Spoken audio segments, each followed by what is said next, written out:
incroyable, la Les Paul avec les balles dedans et tout. Des fois, limite, avec One Piece, des fois, je suis un peu lésé. Je me dis, oh, faut que je lise tout ça, là, sérieux. Masterclass sur Jojo. On t'aime. Waouh, l'archive du bail. Bah, toujours pas le Gear Force, mais moi j'ai attendu avant de voir le Gear 4 de Luffy, donc faudra attendre aussi pour le mien. Yo, c'est Youfdi. Aujourd'hui, je vous présente tous mes mangas favoris sur Combini. J'ai la cicatrice de Luffy, j'ai mon petit truc de pirate ici, enfin, c'était le mien d'avant, la période des Gear Second et Gear Third. Je suppose que si j'avais pas connu ces trucs-là,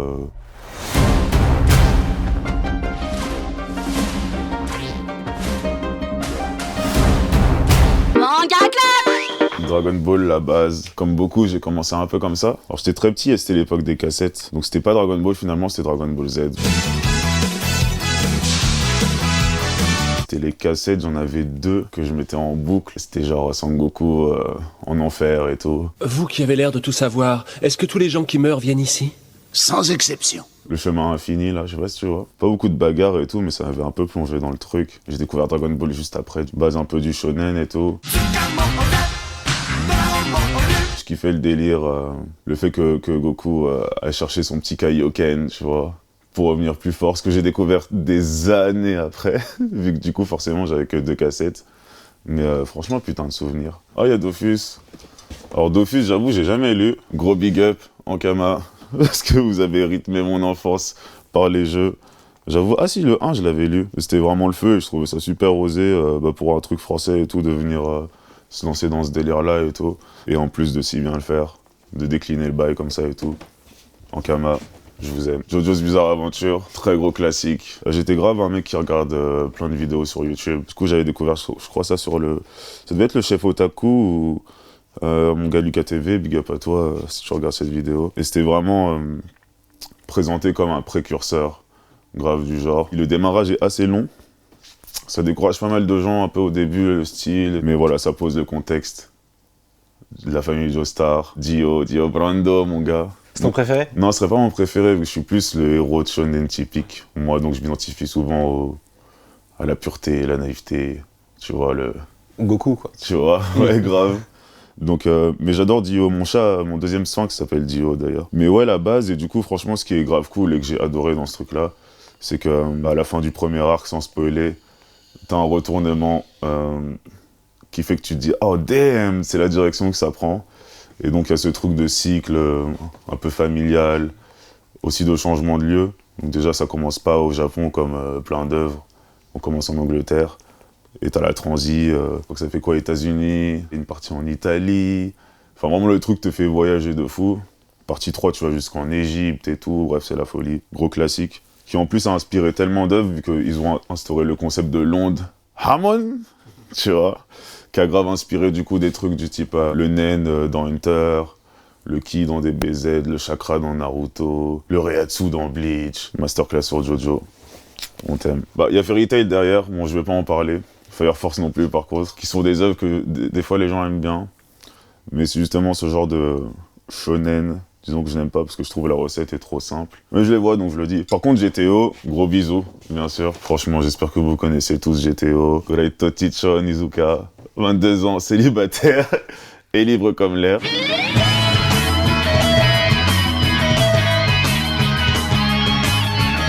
Franchement, le feu, hein, bon, j'en parle en vite fait, mais Onizuka, prof un peu déjanté, mais avec des putains de valeurs qui cassent des bouches.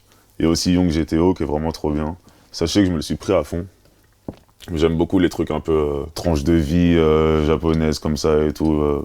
Je pense comme beaucoup le délire scolaire. Donc franchement, big love sur GTO. Full Metal Alchemist, j'étais petit, ça m'a cringé quand même. Après, très belle œuvre quand même qui fait réfléchir et tout de ouf. Mais putain, non, j'étais vraiment pas prêt pour ce qui se passe.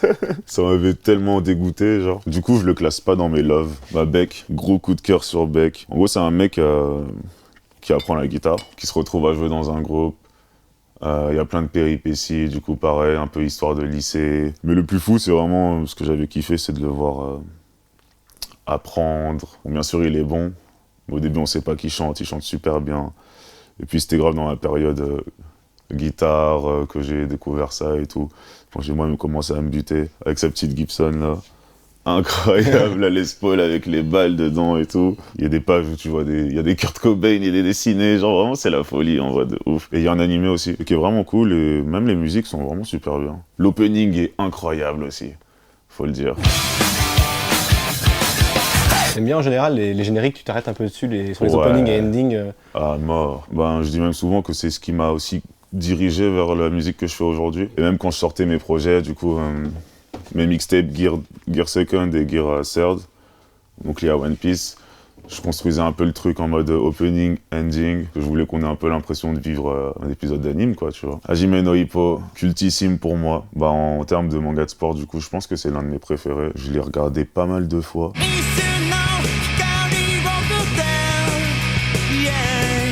De temps en temps, je vais lire les scans et tout pour voir où il en est, tu sais. En gros, tu suis l'histoire de Hippo qui est un mec un peu fluet, je vois pas trop confiant dans son école et tout. Et il rencontre du coup, je sais plus, c'est Takamura en premier, je crois, qui le ramène dans son club de boxe. On se rend compte qu'il a une volonté de faire et un potentiel plutôt pas mal. Et puis bah voilà, le mec va apprendre au fur et à mesure de ses combats.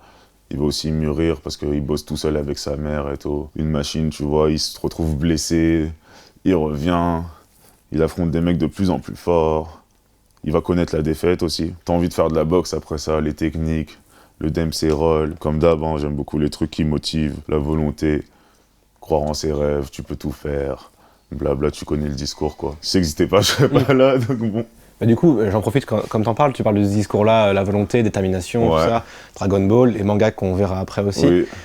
Toi, c'est des valeurs ça t'inspire vraiment, ça te booste Ah ouais, carrément. Ouais. Ce truc-là de volonté, etc., en n'étant pas du tout le plus prédisposé à faire quelque chose, c'est même mon précepte numéro 1, tu vois, si tu veux, vu que je suppose que si j'avais pas connu ces trucs-là, je serais pas moi, tu vois. Combien de fois on m'a dit de lâcher l'affaire, ou que tel et tel plan était beaucoup trop farfelu, ou que ça marcherait pas, etc. Bah ça va, pour l'instant je suis là, donc ouais, en vrai, je trouve que c'est vraiment des valeurs cool, et puis au-delà du truc de volonté, etc., il y a aussi tous ces trucs de l'amitié, d'essayer d'avoir des liens forts, de les conserver, même si c'est pas toujours facile. Hein. Même le fait d'être bon quand on est mauvais avec toi, un peu à la MHA, tu vois, genre Izuku qui s'obstine, ou un Naruto, tu vois, enfin ce schéma-là de mon rival je continue à apercevoir cette lueur d'espoir en lui, tu vois. Je fonctionne beaucoup à l'espoir, de toute façon. En vrai, j'ai Hope tatoué sur la gueule, un peu, là. Je sais pas si on le voit. Il est là. Ouais. Je sais pas si vous reconnaissez, mais c'est le Hope de Trunks, qu'il écrit sur la machine à remonter le temps dans l'arc Cell. Donc ça veut tout dire, finalement. L'espoir et la volonté, tu vois. Des fondements importants si on veut arriver à vivre heureux, je trouve, en tout cas. Yu Yu Hakusho, Togashi a écrit Hunter. Donc de base, c'est son œuvre la plus connue. De quoi ça parle? Bah, c'est Yusuke Urameshi, c'est un mec qui se prend un camion. Un petit traverse la route, certainement, il veut le sauver. Normal, la bonté, tu nous connais. Yusuke le sauve et il se retrouve entre la vie et la mort un peu. Et bref, il se retrouve avec des mecs à combattre des démons, du coup.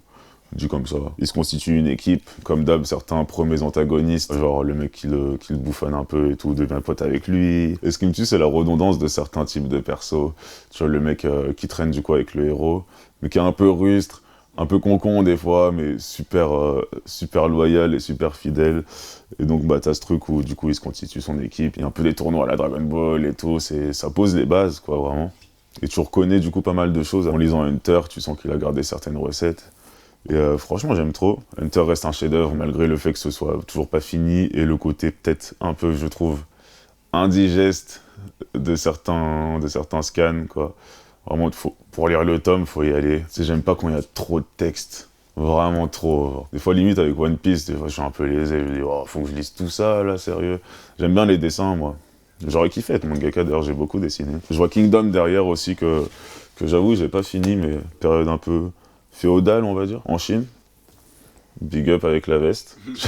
Mais ouais, ça, c'est la frappe. Après, c'est un peu comme Vinland Saga, du coup, genre, je suis pas à jour, mais je sais que c'est vraiment un gros truc, genre j'ai kiffé toi. Ah bah Machel, j'ai découvert ça cette année, donc c'est de Komoto. Comme vous pouvez le voir à la couverture, c'est une histoire de sorcier. Étant grand fan d'Harry Potter, ça me parlait à 10 000%.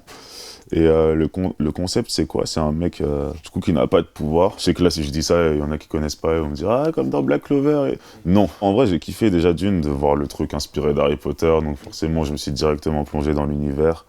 T'as même tu vois, un genre de Dumbledore dedans.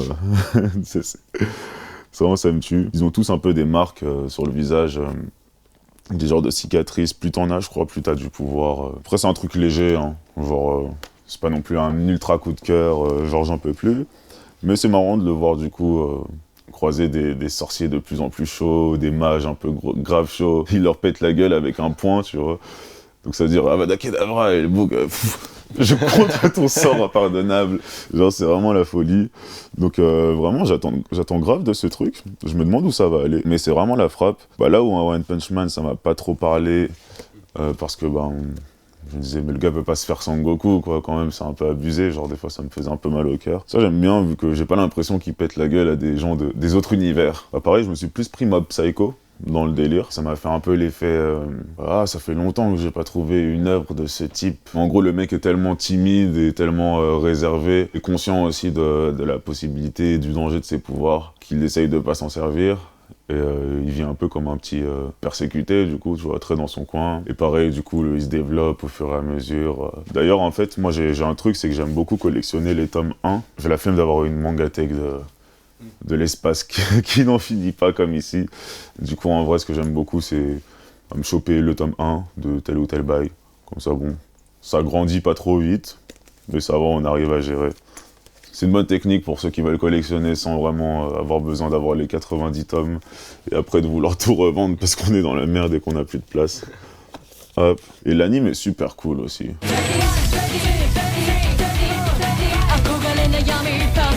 La façon dont c'est animé, Ouais. ça peut t'amener à plus kiffer une œuvre. En vrai, ouais. Après, ça dépend si on parle d'animation dans le sens grosse scène d'action, où là, ouais, bien sûr, c'est très parlant. Je sais qu'à l'époque, sur l'animation de Naruto et tout, c'est vraiment ça qui faisait la différence, c'est la précision des combats, la fluidité, etc. Bah, pour prendre par exemple l'animation de Jojo, qui était déjà un genre différent, mais tu sais, un truc qui vraiment change au niveau des dessins, des couleurs, tu vois, des trucs un peu perturbants qu'on n'a pas l'habitude de voir. Donc c'est vrai que je trouve que c'est important. Par exemple, j'ai un peu décroché de certains trucs, genre je sais que One Piece j'adore, mais je préfère le lire, même si je vais aller voir un peu ce qui se passe en termes d'animation et tout, les gros combats avec les gros... Enfin, un peu ce qui s'est passé dernièrement, quoi. Mais je sais pas, je trouve qu'il y a un petit côté Dragon Ball Super. Ouais. Beaucoup de lumière, de flash, de...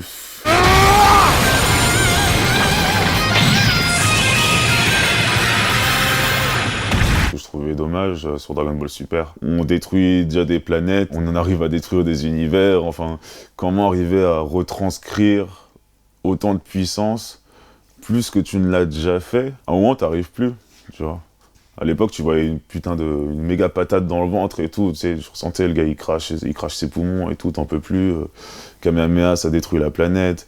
Tu vois, tu jouais sur ta PlayStation, genre à Budokai Tenkaichi et tout. D'ailleurs, le 4, ils ont annoncé un 4, la folie. Ah, j'étais trop hype. Tu faisais ton ultime Final Flash, à la fin t'avais la Terre, avec un gros champignon atomique, là tu disais « Oh damn, ce que je viens de faire » et tout. C'était vraiment le feu. Et avec One Piece et DBS, du coup, j'ai un peu ce ressenti commun, tu sais, genre... je ressens moins ce truc de pétage dedans. Ce que j'aime bien, parce que je trouve à la base, c'est vraiment ce qui a fait que l'animation japonaise a aussi renversé ce truc, c'est qu'ils avaient ce côté... on sait retranscrire l'impact, genre... Et c'était vraiment ça que je kiffais grave, donc animation oui, mais ça dépend quoi, My Hero Academia. Quand ça a été annoncé, ça fait des années maintenant, je voyais ça un peu, je me suis dit, ah, le Naruto des petits. On a tous besoin de notre Naruto. Et j'ai vraiment ressenti la même émulation autour de ce truc. Donc je pense que vous connaissez, mais Izuku Midoriya, petit mec un peu timide, sans pouvoir dans un monde d'altères, donc les altères c'est les pouvoirs. D'ailleurs j'ai un pull je crois. Gakumo. Ce qui m'a vraiment plu, c'est le côté du coup mélange, si on veut, d'une œuvre de base japonaise, avec le côté comics, qui je trouve n'avait pas encore été fait de cette manière en tout cas. Comparé à One Punch Man par exemple, qui est aussi un truc de super-héros. Là tu sens qu'ils ont vraiment le truc inspiré de Superman, etc. Le délire dans les covers aussi qui fait très Marvel, très multivers, avec tous les persos qui pop et tout, genre, enfin, ultra banger, quoi. Et puis le délire toute la classe, tout le monde est bon, un peu entre eux, même si des fois il y a des petites trahisons et tout. Et puis le One for All, quoi. Franchement, donc, Horikoshi, gros big up sur My Hero, le Naruto des petits, j'ai décrété. Tel est son nom. Je lisais aussi pas mal du coup de comics, le peu que j'avais, que je trouvais de l'ancienne collection de mon père. D'ailleurs, je l'ai pas dit, mais Izuku était très inspiré par Peter Parker, etc. Chez Horikoshi, grand fan, donc forcément moi ça me pique vu que c'est mon héros préféré. Donc ouais, méga banger. Et d'ailleurs, il y a aussi son spin-off, spin-off, je sais pas comment on dit, une aventure un peu parallèle qui s'appelle Vigilante. Qu'est-ce qui se serait passé limite si Izuku, justement, n'avait jamais obtenu ses pouvoirs, quoi. En gros, je le vois comme ça. Et du coup, c'est un mec qui a un pouvoir assez naze de glisser, donc qui de base ne sert pas à grand-chose. Fan d'All Might aussi, le Superman un peu du verse. Et lui, il traîne un peu avec son Batman, genre. Et pour ceux qui se sont pris MHA, je trouve que c'est une bonne manière aussi de continuer de plonger dans l'univers avec ce truc-là. Surtout qu'ils sont grave mignons. Donc ceux qui connaissent pas, Vigilante, c'est super. Bon Naruto, du coup, donc pas besoin de développer. Mais comme d'hab, le héros, seul, abandonné de son village. J'avais cette bannière Twitter pendant 6 mois, là, tu sais, sur sa balançoire, en train de regarder tout le monde et tout. Tu sais, ce côté, tu te sens un peu exclu et pas trop compris. Mais t'arrives à force d'efforts, etc., à te faire accepter. Premier scan que j'ai découvert sur Internet, et que j'ai passé des après-midi, du coup, à essayer de lire sans relâche.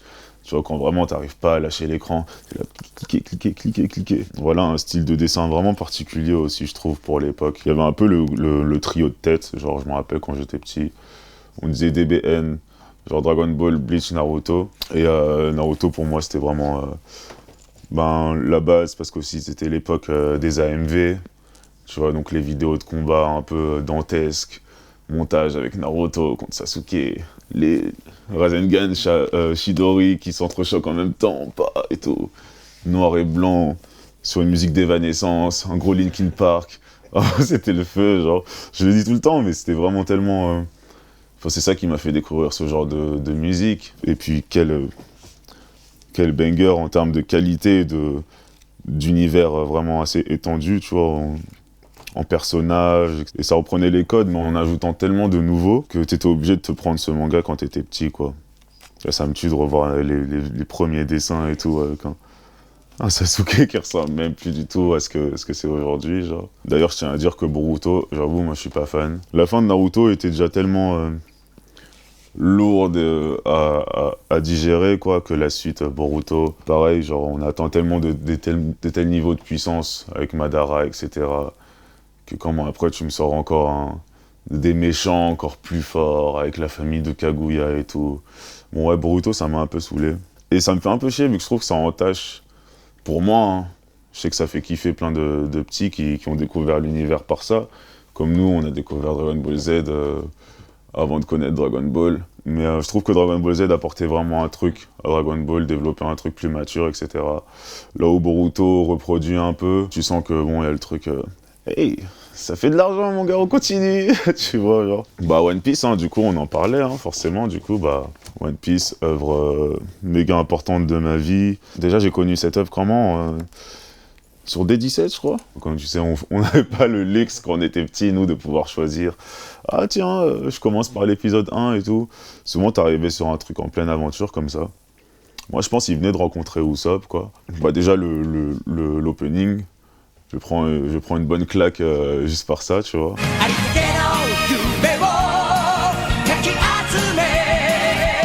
Et au début, je suis un peu sceptique, je m'en rappelle, par le style du dessin et tout. Je m'accroche parce que Luffy m'inspire, tu vois, mais je m'attendais pas du tout à ça. Et l'histoire de Luffy, jeune pirate qui part de sa petite barque pour aller à l'aventure. Pourquoi j'ai autant fait l'analogie avec moi-même, c'est que je suis parti de ma banlieue 9-5 pour aller à Paris.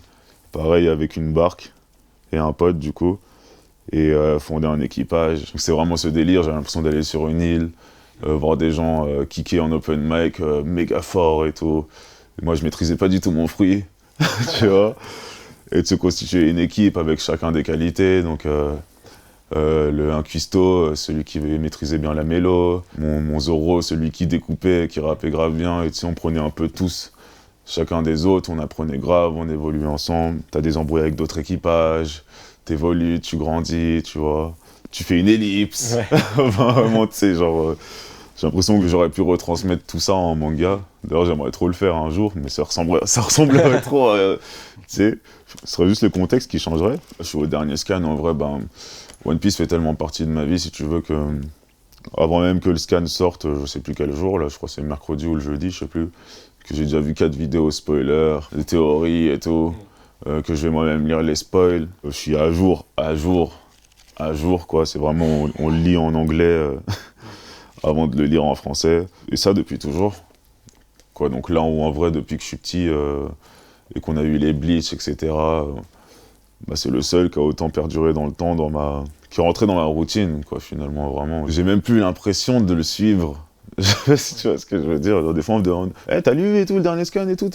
Bah, bien sûr. Tu vois ce que je veux dire, genre. Tu vois, après presque 20-25 ans d'œuvre, je crois.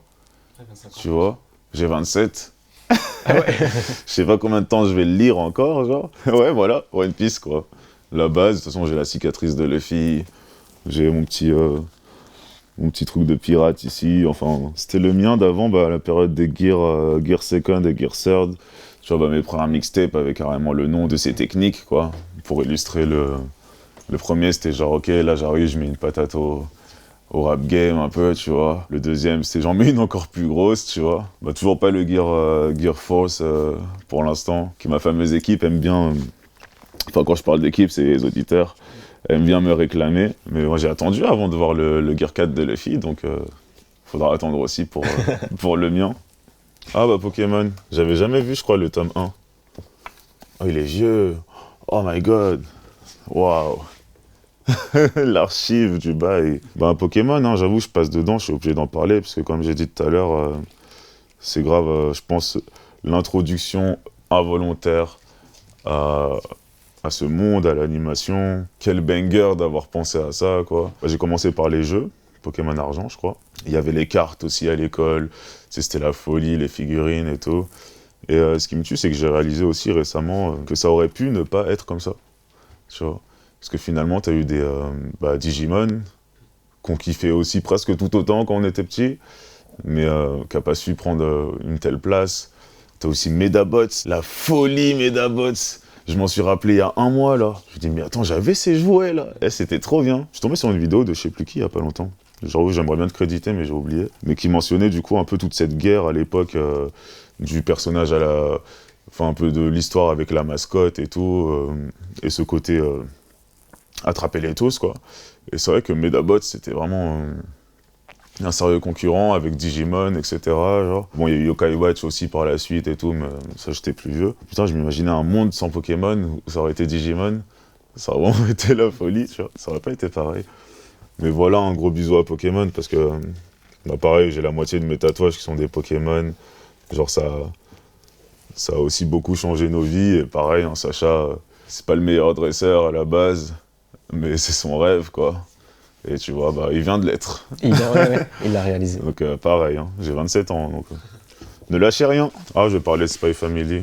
Je sais pas combien j'en aurais fait au final. J'avoue, c'est pas un de mes essentiels, mais je suis obligé d'en parler puisque c'est vraiment très cool. Bon, on parlait d'histoires vraiment qui peuvent dénoter de ce qu'on connaît d'habitude. Et là, franchement, je trouve que c'est stylé. Donc c'est l'histoire d'un mec qui est un agent secret, qui va devoir se charger d'une petite qui lit dans les pensées.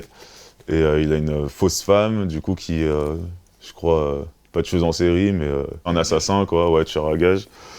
Et du coup, ça crée vraiment des petites situations drôles où la petite sait ce que les deux pensent, mais les deux ne veulent pas dévoiler leur vraie identité à l'autre.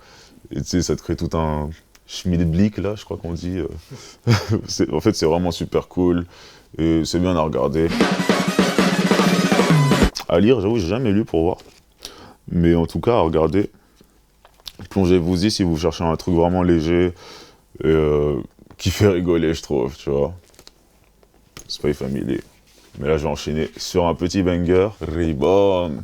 Ça, je crois que c'est pas si connu que ça. Je classe ça aussi dans mon top, je pense, top 10 facilement. J'ai aussi des tatouages, bien sûr, hein, de lui. Reborn. Pareil, le contexte école, jeune adolescent, voilà, qui va devoir grandir et faire ses preuves. Et il rencontre un petit bébé, du coup, Reborn, qui va être son prof un peu, et qui va en gros, lui expliquer qu'il est mafieux.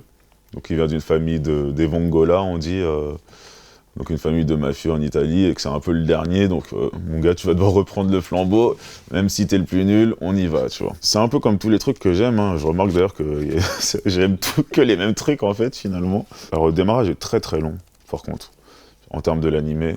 Je crois limite tu dois attendre 30 épisodes avant d'avoir un truc palpitant un peu. Et j'avoue que ça, je me suis pris à fond à l'époque, parce que pareil, il y a ce prof bébé, mais on a d'autres. Ils ont chacun une tétine avec des pouvoirs spéciaux. Ouais, c'est vraiment la folie, Reborn. Genre, je trouve que ça doit vraiment être plus connu, parce que ça pourrait être de type, peut-être pas au niveau d'Hunter, etc., mais quand même bien classé, quoi. Bon, on va finir avec Beastars. Ou finir, je ne sais pas. En gros, c'est une œuvre où on vit dans un monde d'animaux. Donc t'as les carnivores, les végétariens, etc., mais ils sont humanisés, quoi, vraiment.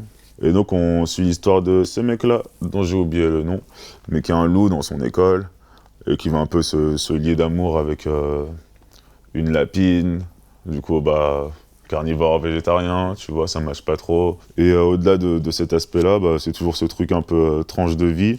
Tu vois, les mecs qui sont pas bien au bureau, tout ce côté-là, un peu à la Agretsuko, genre, truc d'animation sur Netflix aussi. Ça a été écrit par une femme aussi. Itagaki, je crois que c'est une fille. Et ça donne aussi un autre côté, je trouve.